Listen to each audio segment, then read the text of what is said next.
When the emperor married his true love, I was alone in the cold palace, gasping my last breath. No one could detect my breathing, but they didn't know I was the only master of breath control. The emperor wept before my grave, but I'd already escaped to the frontier, feasting in a tavern and feeling up some foreign guy's abs. Life should have stayed this fun, until an earthquake collapsed the imperial tomb, and the emperor found my coffin, full of rotten potatoes. That day, the emperor raged, vowing to tear the earth apart to find me. 1. When news came that Chu Qi and Sang Shu were getting married, I was in the cold palace eating a bowl of rancid cold rice. My maid Ying Tiao felt sorry for me, and snapped at the eunuch bringing food. Our lady is just confined, she's still an imperial consort. The eunuch sneered, good, you know she's a consort, but there's an empress above her, and this servant only follows the empress's orders. Ying Tiao's eyes went red with anger, she knew Sang Shu was deliberately tormenting me. But no one in the whole palace dared say anything. Everyone who just sinful woman who just entered the palace was Chu Qian's true love from over a decade ago. Everyone said she was kind and beautiful, like a goddess descended, pure as snow. Even this food delivering eunuch sided with her. My lady, you tried to poison the empress, but she spared your life. That's already merciful. Ying Tiao protested. Our lady was framed. I stopped her, signaling there was no point. Chu Qian didn't believe me, so what use was arguing with this eunuch? The eunuch laughed with a disdainful sneer. I heard guards outside chatting about how Chu Qian doted on Sang Shu, and how grand the wedding would be. Keep it down, don't let the lady inside hear. It doesn't matter if she hears she relied on being with the emperor for years, and dared to poison the empress. The emperor won't let her leave the cold palace alive. Amid the noisy gossip, I sat cross-legged on the bed, closed my eyes, and started practicing breath control. Ying Tiao brought in water for me to wash up, and looked worried when she saw me like this. She came closer and whispered, my lady, are you practicing martial art? I nodded slowly with my eyes closed. Ying Tiao grew more anxious. She bit her lip. My lady, are you thinking of escaping? This servant knows you have martial skills, but the palace has guards, and imperial troops patrol outside. Even the greatest master couldn't escape. I opened my eyes, breathing deep into my core. Ying Tiao didn't know I was practicing breath control. Pooh.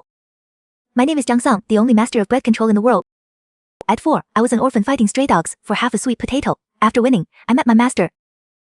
My master was a chubby little old man. He said I had exceptional talent, and asked if I'd be his disciple. I asked, will your disciples get roasted sweet potatoes? Master said, yes.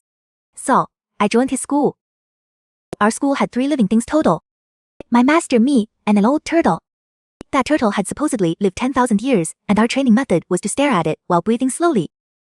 Imagine you're this turtle, no breathing for 100 years. No eating or drinking for 1,000 years, not moon. That's turtle breathing. And turtle breathing perfected becomes breath control. Because the breathing is so slow, it's basically nothing. In breath control, we're like hibernating. No eating, drinking, or breathing, metabolism incredibly slow. At 15, I completed my training, surpassing even my master. But I quickly realized graduating was pretty useless. Other people's martial arts let them split heaven with a sword. Ours let us really resemble a turtle. That sneaky old man totally scammed me. I'd wasted 11 years.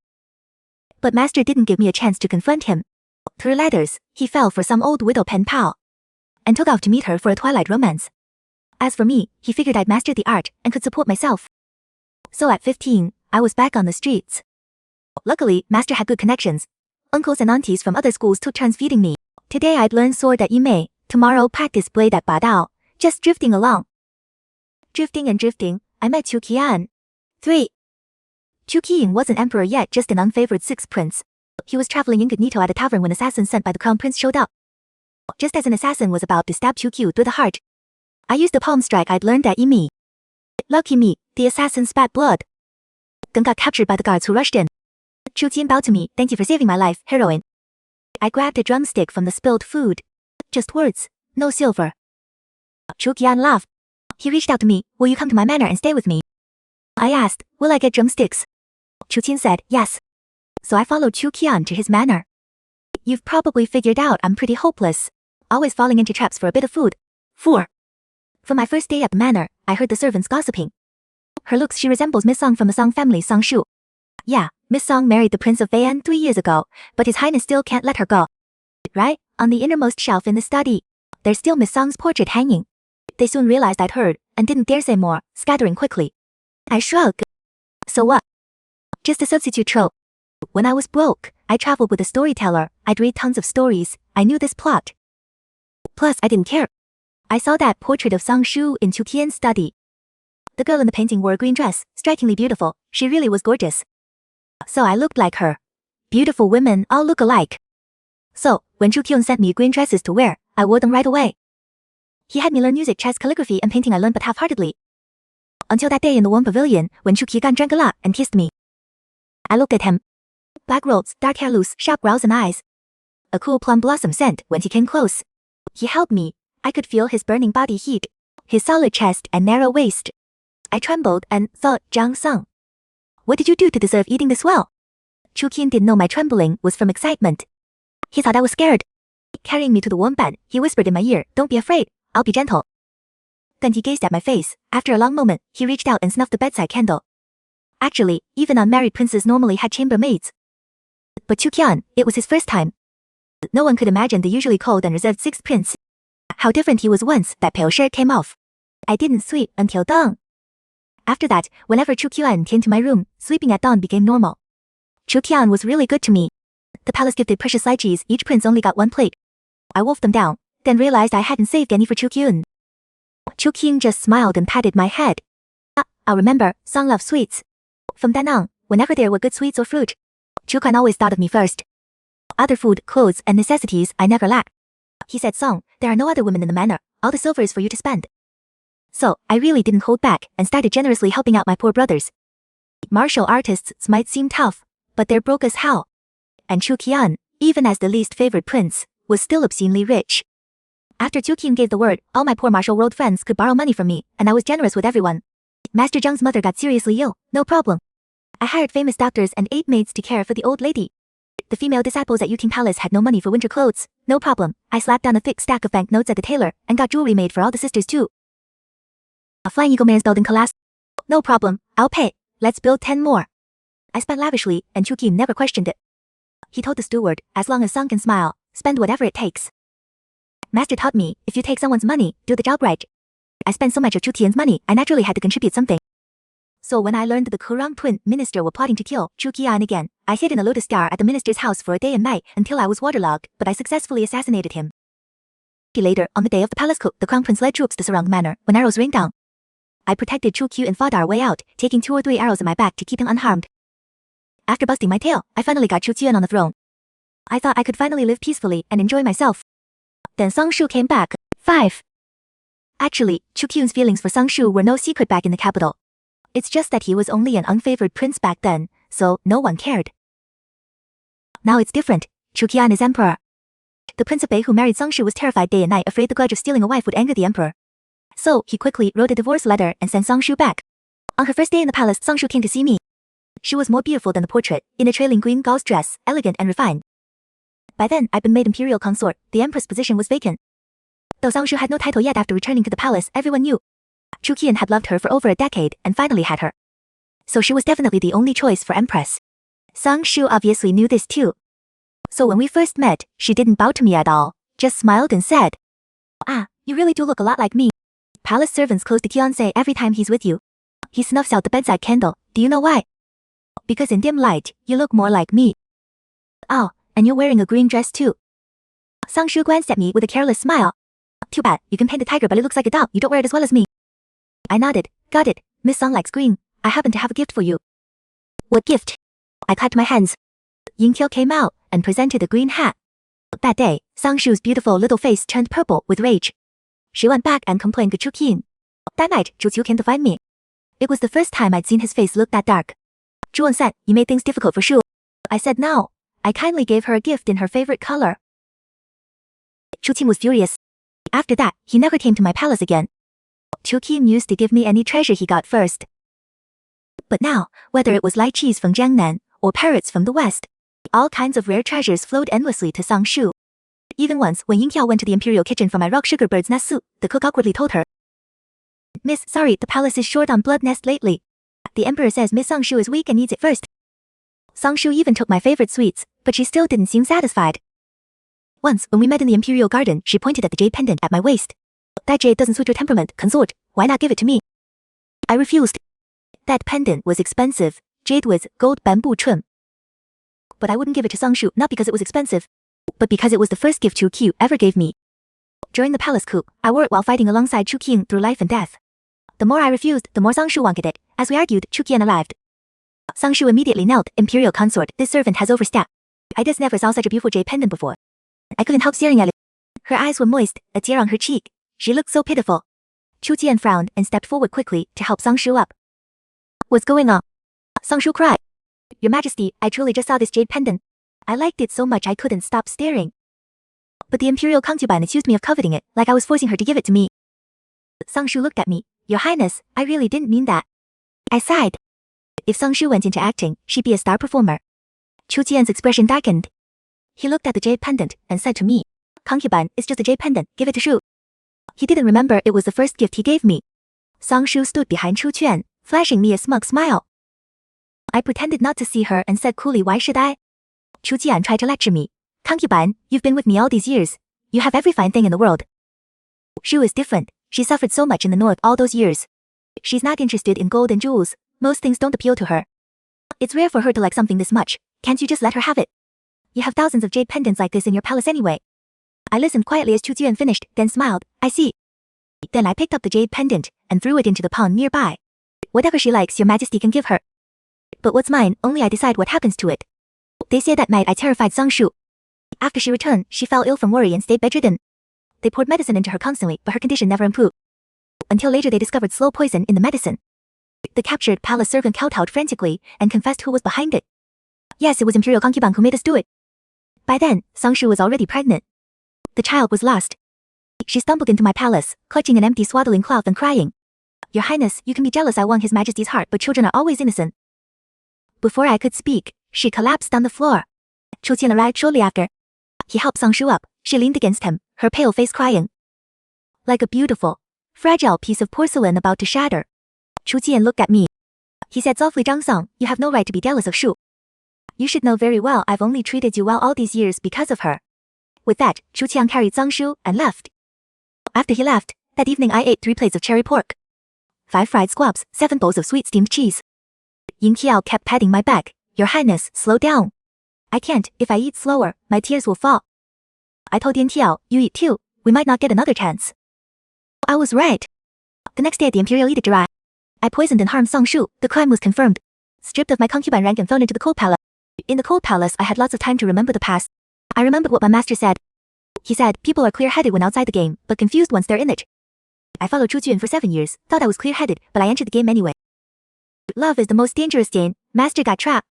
He abandoned everything and ran off with a beautiful widow. I got trapped too. Before I knew it, I fell for a heartless emperor. But Master also taught me it's never too late to fix your mistakes.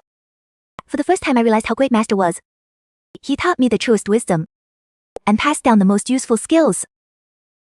That night, I meditated quietly, feeling my breathing slow, my body sinking like water. In the distance were the sounds of Chu Qian and Song Shu's wedding. Firecrackers went off hundreds, thousands of times. Joy almost overflowed all the way into this cold palace. While Ying Qiao sat beside me, the cold palace didn't have enough charcoal. She rubbed my frozen red hands tenderly. I wiped her tears. Don't cry, Ying Qiao, we'll be free soon. By the way, do you know what burial goods an imperial concubine gets? Even though I was stripped of my rank that day, my title remained. Ying Qiao frowned immediately. What nonsense is your Highness saying? Don't jinx it. Oh come on, I'm just asking, just plain curious.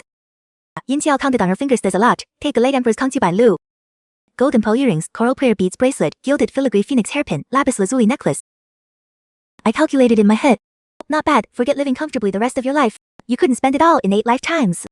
That rotten dog emperor would rather bury this money in graves than give it to us common folk, heartless. While Yin Qiao went to get clothes from the courtyard, I did a few more things. When Yin Qiao returned, everything was ready.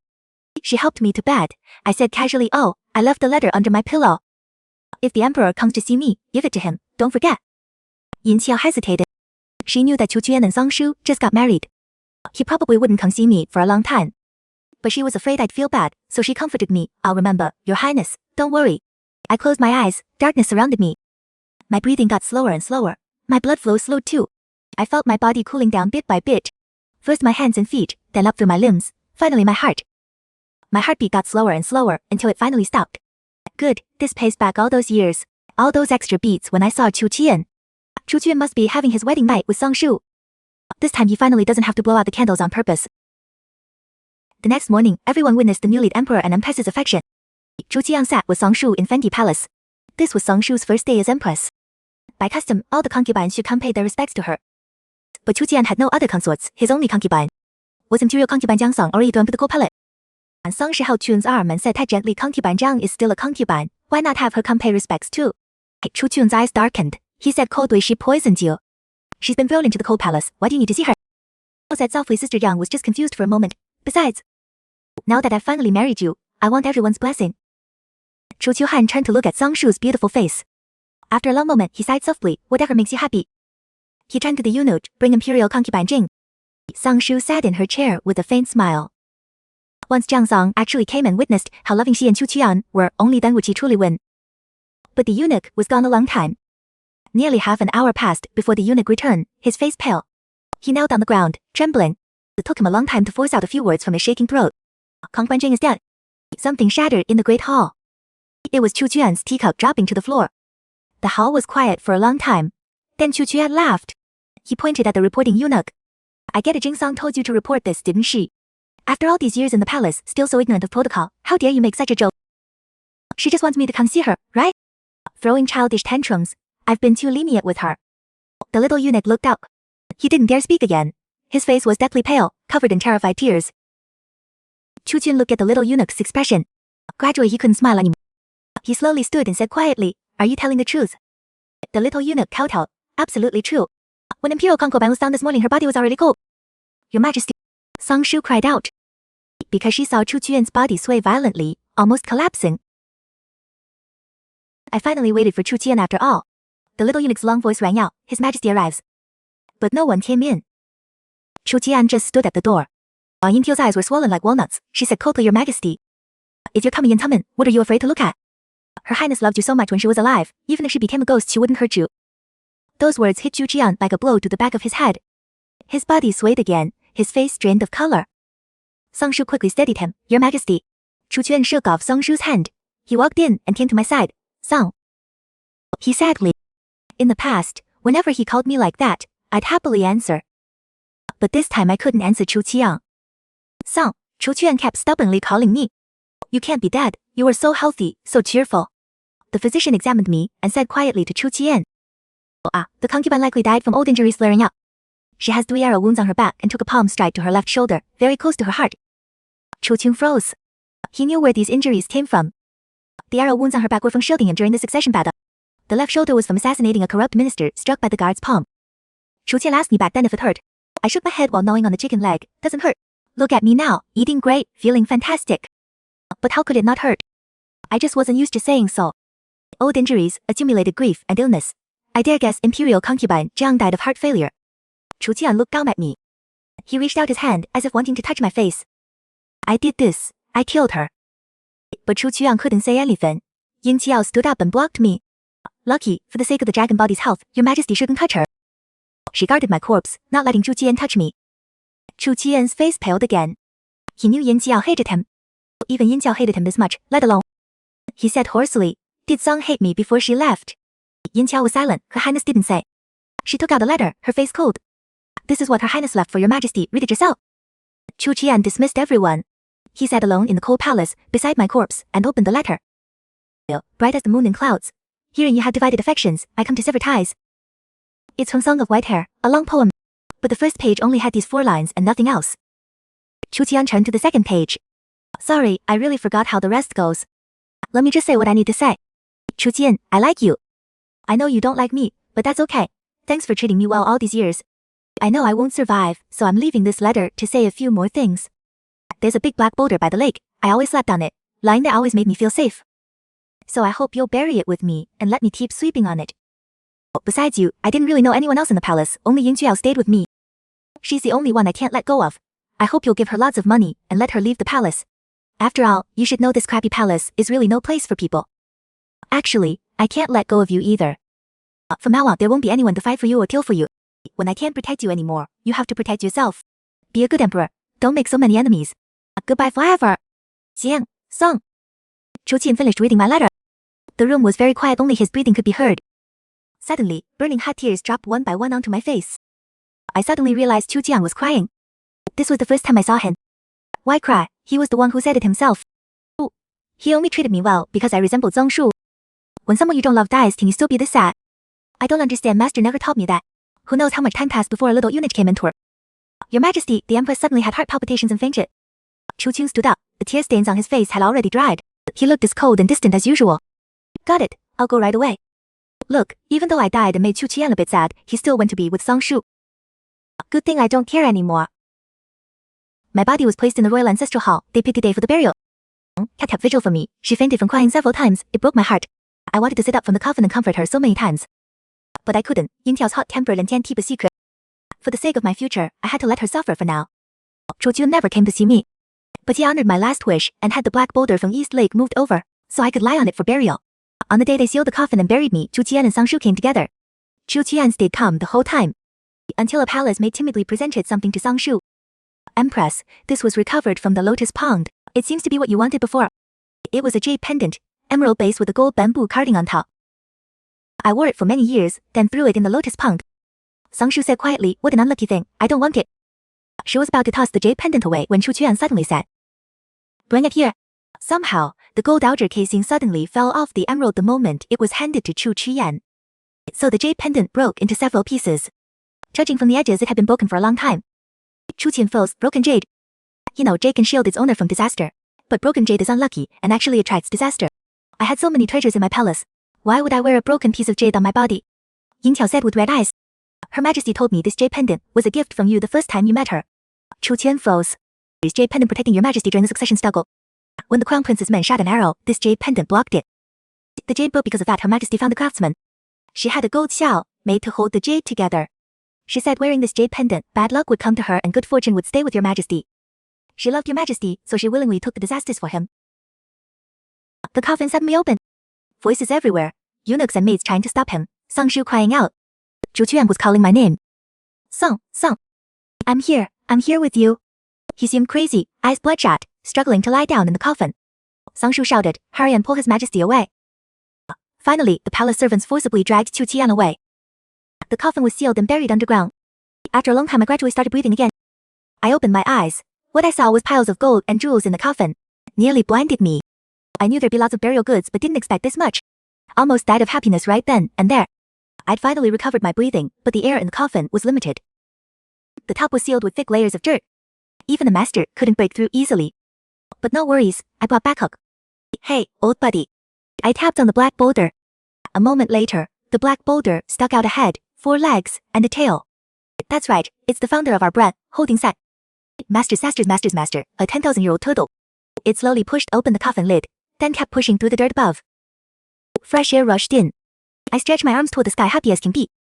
I'm finally free. 3 years later, everyone knew a beautiful rich lady had appeared at the border tavern. Handsome young men all wanted to win her favor. Obviously, that rich lady was me. Right now, 8 gorgeous young men stood in a line before me, each showing off their talents, trying to win my heart. The first one recited poetry on the spot, pouring out his feelings for me. The second one splashed ink freely, painting my beauty. The third one played the Yinxian Jigger, expressing his heart through flowing notes. Everyone's talent was exceptional. But I was half asleep through it all, clapping half-heartedly. Until the 8th one stepped forward. I propped up my drooping eyelids, drowsy. What's your talent? Show me. This young man said yes ma'am, then lifted his outer robe, revealing chiseled abs. I jumped up from my deathbed, did a backflip to standing, and clapped like crazy. Good, so good. The other young men were all annoyed. Who'd have thought the rich lady had tons of money, but low, brow taste in entertainment? I said to the 8th young man, you'll drink with me today. He walked over and sat close to me. Oh, this was an extremely handsome young man from the western regions, deep-set eyes, snow, white skin, tall and muscular build, so stunning you couldn't look away. But I'm worldly, so I acted totally casual. I casually touched his Adam's apple, then his pecs. Finally his abs, then casually praised him, definitely top quality. I rewarded the western region's boy with a big handful of gold beads. He said, I heard of your beauty, miss. Serving you wine is my honor. No charge. I said like a boss, quit talking, I'm giving it to you, so take it. The Western Legion's boy is overjoyed. Clearly he admired this domineering, beautiful rich lady even more. He poured me wine and said, by your accent, miss you're not local, may I ask where you're from? I said casually me. Just a dead person. Actually, I didn't introduce myself this way at first. I used to make up extras for myself. But I quickly realized this introduction was the coolest. That melancholy and world weariness added to my mysterious charm. Sure enough, the Western Region's boy opened his glassy eyes wide when he heard it. Miss must be someone with many stories. Downstairs in the tavern hall, the storyteller slapped his gavel. He was telling stories about the current emperor and empress, meaning Chu Qian and Sang Shu. In the story, Chu Qian and Sang Shu were childhood sweethearts, but when Chu Qian was young and powerless, he couldn't protect the one he loved, and watched helplessly as Sang Shu married north. Later Chu Qian narrowly escaped death and won the succession. He finally brought Zhang Shu back and made her empress. All these years, only the empress was in the palace. Chu Quan never took other concubines. The Western Region's boy asked me, "Miss, what's wrong?" I snapped back, "Nothing." This was already the best ending for that story. But before I finished sighing, a fast horse appeared below the tavern. The rider reined in the horse and stumbled upstairs. Shoved the Western Region's boy out of the room. Then grabbed my collar and said, "Panic. Oh no, there was an earthquake."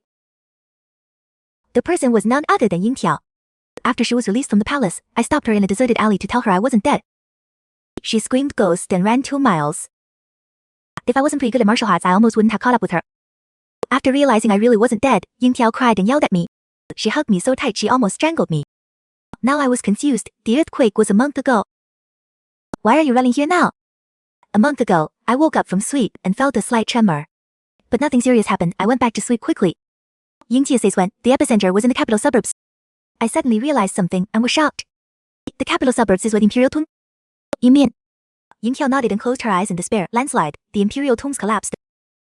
Everyone else's tombs were fine. Only your coffin got thrown out. The coffin lid flew off. Everyone saw the coffin was full of rotten potatoes. Too much. Really too much.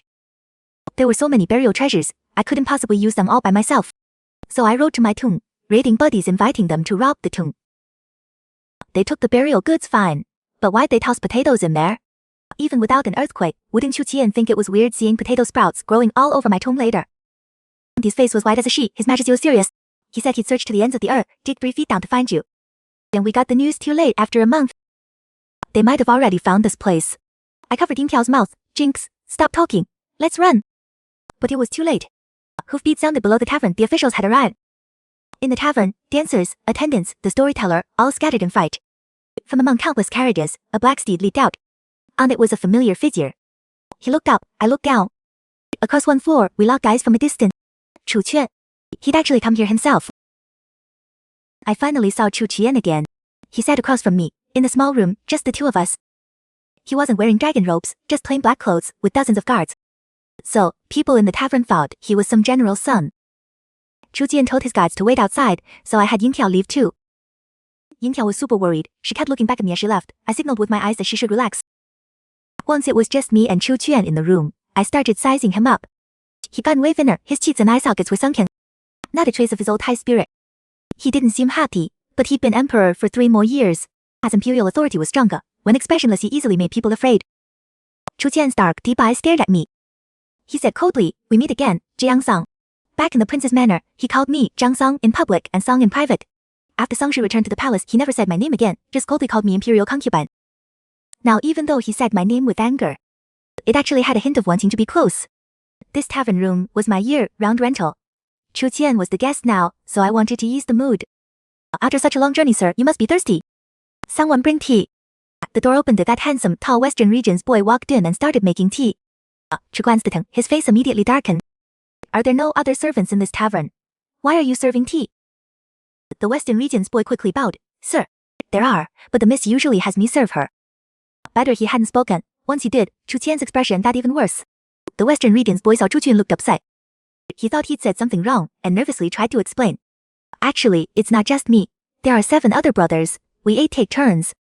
How should I put this? I quietly glanced at Chu Qian. It felt like as he stuck a fuse on his head, he'd explode on the spot like a firecracker. I sighed, waved my hand, and dismissed the Western Region's boy. Chu Qian looked at me coldly. He said, "Why did you lie to me?" I poured water. "Have some tea first to moisten your throat." "I'm asking you, why did you lie to me?" Couldn't take it anymore. I slammed the teapot on the table. Tea splashed everywhere. "What else could I do?" I said coldly. "Chu Qian, if I didn't trick you, could I have gotten out? How many years would you have kept me locked in the cold palace?" The food in the cold palace was rotten. The bedding was thin. See the scars on my hands. Frostbite from back then. Of course I had to trick you. Of course I had to fake my death. Otherwise I would have died for real in that cold palace. Chu Tian's gaze fell on my arm. The frostbite scars were shocking. His eyes flashed with heartache, guilt, and regret. When he spoke again, his tone had softened. "Song, you did suffer. But I wouldn't have let you die." I didn't say. Silence, in the room. After a long time, Chu Jun gently placed something on the table and pushed it over. It was that jade pendant. He'd had a craftsman make a new shell. The jade pendant gleamed. He's clearly been wearing Duncan this whole time. 3 years I've kept it close to my heart all this time. I have so many regrets. I regret not recognizing our token of love back then. Having dreams. Dreams of you returning from the assassination at the Chancellor's manor, covered in lying in bed but still smiling to comfort me, saying it didn't hurt at all. And on the road to the throne, you had 3 arrows in your back. You protected me as we fought our way into the palace to seize the Emperor's final. The moment we succeeded, you said to me. Chu Qian mimicked my tone from back then. This is wonderful, Tuan, you're going to be emperor now. No one will dare bully you anymore. Warm liquid dripped onto the jade pendant. Chu Qian covered his face. He didn't want me to see him cry. I stayed quiet for a while, then said so. Your Majesty, the jade is beautiful. But broken is broken. Even if you force the pieces together, it's still shattered. Chu Qian's body trembled. He looked at me, with endless bitterness in his eyes. He finally said those words, Song, I'm sorry. I shook my head, there's nothing to be sorry for. Chu Qian opened his mouth in a panic, trying to explain. Song, the one I love is you. What happened back then, I had no choice. You don't understand court palace. I cut him off, Your Majesty, I do understand. Chu Qian froze. I smiled. I know what you want to tell me. The Song family has disciples everywhere. You just took the throne, you needed their power to stay secure. So, even though you knew the poison wasn't from me, that Song Shu staged the whole thing herself. You still had to appease her and go along with it. So you had no choice but to send me to the cold path. You also want to say, by sending me to the Song family would think I was no threat to Song Shu's position as empress. They wouldn't come after me. You were actually protecting me, right? Chu Qian's mouth hung open. He couldn't say a word. He went through all that trouble to find me, probably just to tell me all this. He never expected I already knew. Yes, I understood it all. I just liked to pretend I didn't. Like how it really hurt, but I pretended it didn't. I'm not actually stupid. My master taught me, living too clear-headed is no fun. In this life, being blissfully ignorant is a happy way to be. Your Majesty, I know you love me. But that kind of love isn't what I want anymore. Chu Qian couldn't hold back any longer. He stepped forward and grabbed my hand. The Emperor looked at me with something close to desperation. So, then tell me, what do you want? I'll give it all to you. I'll give you everything. I smiled. Really? Of course it's true, this is the Emperor's promise. Good. I dropped my smile. Then I want you to stop being Emperor. Chu Qing went rigid.